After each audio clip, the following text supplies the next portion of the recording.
और हाँ, Pakistan peoples party के चेयरमैन बिलावल भुट्टो से मैं एक बात कहना चाहता हूँ। शायद इस बात को मजाक समझेंगे, लेकिन मैं 100% सीरियस हूँ। मैं 93 से नौकरी कर रहा हूँ लोकल गवर्नमेंट सिंध में।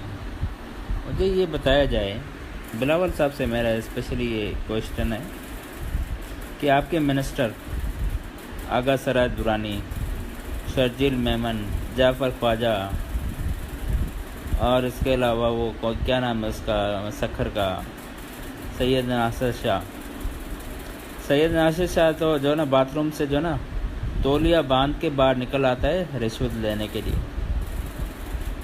भाई 50 लाख रुपए, बिलावल भुट्टो साहब आपको मैं मुखातब हूँ, 50 लाख रुपए पोस्टिंग के, 30 लाख रुपए मंथली दो। जो ऑफिसर 50 लाख रुपए पोस्टिंग दे के जाएगा वो सबसे पहले जाके 1 करोड़ रुपए वहाँ से निकालेगा, कि 50 लाख उसको चाहिए। 30 लाख रुपए मंथली देगा मिनिस्टर को, तो 30 लाख अपने निकालेगा, 60 लाख बोलेगा। बिलावल साहब आप मुझे ये बताओ, करप्शन कैसे ख़त्म होगी, सफाई कराची की कैसे होगी, कैसे जो है ना वो डेवलपमेंट होगी, ये ज़रा अपने मिनिस्टरों से तो पूछो। आगा सराज दुरानी का 1-1 रुपये का हिसाब मेरे पास रखा हुआ है, मेरे पास चेक्स पड़े हुए हैं, मेरे पास पे आर्डर पड़े हुए हैं, मेरे पास सारी चीज़ें पड़ी हुई हैं। जाफ़र ख्वाजा ने मुझे अगवा किया, उसके खिलाफ मैंने FIR दाखिल कराई हुई है। शर्जील मेमन का जो था पैसे लेने वाला, वो जाफ़र ख्वाजा था, वही लेता था शर्जील मेमन का। जिसको आप सोने के ताज पहना रहे हो, उसके खिलाफ दुबई में केस दाखिल है लड़कियां सप्लाई करने का। बिलावल साहब आपको कह रहा हूं,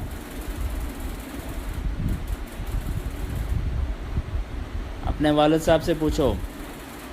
मैं ऑलरेडी 2014 में रिज़ाइन कर चुका हूं। अगर हिम्मत है तो इन प्रोटेस्ट मेरा रिज़ाइन एक्सेप्ट करो, पर नहीं करते 14 इंक्वायरी मेरे खिलाफ बिठाइए नैब में, एंटी करप्शन में। अल्लाह का शुक्र है, अल्हम्दुलिल्लाह सब ने मुझे क्लियर किया है। अगर बिलावल साहब आप जो है ना सच्चे पाकिस्तानी हैं, सच्चे पीपल्स पार्टी के बंदे हैं, हम जोकियो कम्युनिटी से ताल्लुक़ रखते हैं और हम लोग यहाँ जो है ना 1200-1300 ईस्वी से कराची में आबाद हैं। हम झूठ नहीं बोलते मेरे भाई, मेरे बच्चे। आप पूछो ज़रा इनसे। अब आगा सराय दुरानी से पूछो, उसके घर को आग कैसे लगी। गढ़ी खुदाब अपना गढ़ी यासीन में जो उसने घर बनाया था, इटालियन टाइल्स, अरबों डॉलर वहाँ पड़े हुए थे, पता नहीं क्या क्या कुछ नहीं था, जल के खाकस्तर हो गया। अपने वालिद साहब से भी पूछो, शर्जील मेमन से भी पूछो, जाफ़र ख्वाजा से भी पूछो।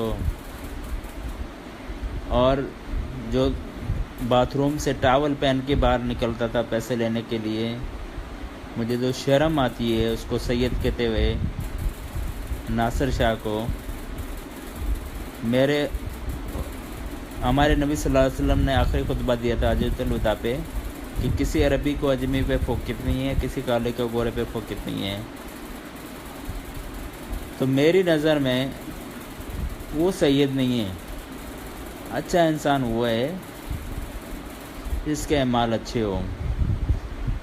नासिर शाह मेरी नज़र में एक गंदा कीड़ा है और इस गंदे कीड़े को स्प्रे के ज़रिए मारना चाहिए।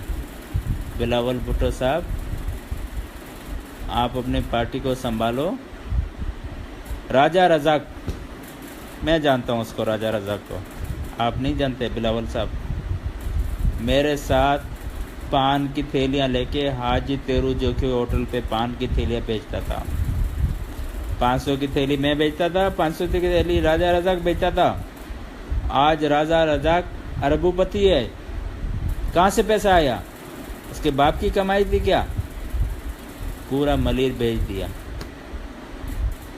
बैरिया टाउन बन गया, पता नहीं क्या क्या बन गया, DHA बन गया, तेसा टाउन बन गया। बिलावल साहब, मेरा खुदा गवाह है, हाँ, आज के बाद आपको एक सीट भी नहीं मिलनी है। साजिद जोके तो गया, जाम साहब गया, किम बलोच भी गया। अभी ये सीटें जो है ना नून लीग वाले लेंगे, बैरिया टाउन से लेंगे और BHS से लेंगे और तेसर टाउन से लेंगे। हम तो गए अकलियत में भाई, हमारा कोई वो अमल दखल नहीं है। ज़रा इस पे भी अमल दरामद करो।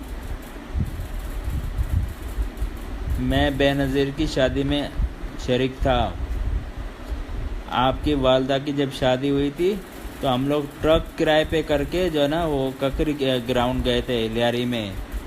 आपकी शादी में वालदा की शादी मैंने अटेंड की है। मैं सच्चा जियाला हूँ।